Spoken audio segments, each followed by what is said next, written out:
Hope Home Imphal ki tarataruk Suba Mapok Kumon Amadi Blessing Day Pangthokkhre Hairiba Thoramatuda TH Brenda Reverend KH Nilvir Singh Founder Hope Home Imphal APJ Abdul Kalam National Awardee 2025 Dr. Khoirom Tomba Singh Managing Director Maipakpi Hospital S. Ibethoi Devi National Awardee Sanulal Advisor M. Sarda Devi DCPU Bishnupur Amadi Y. Jackson Yang Fizul Collection na Athoiba Mitunglen Singh Oina Sarukyaki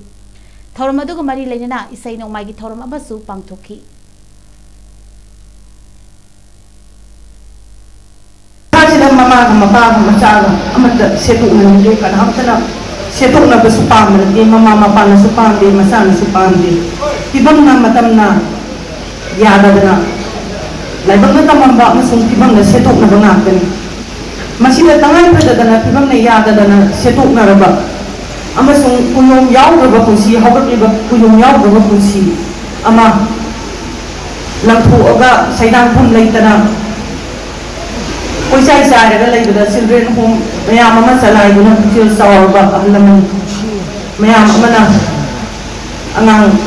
lagi kira maya masih mapam dah, yui.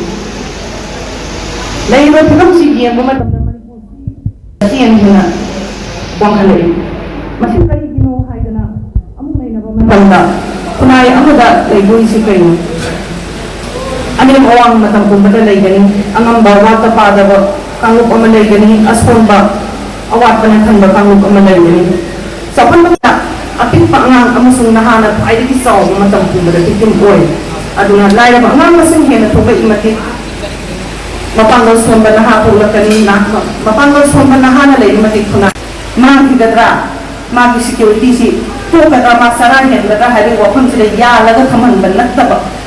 pulak pamba masangin pulak pamsi hai taragadi Seriti katang na depend tau bayaro angang sisi ko pulak na apawala nga ako na mapiba masangi manipur di constituency kung katang ni manipur dalay si constituency kung sila lay ba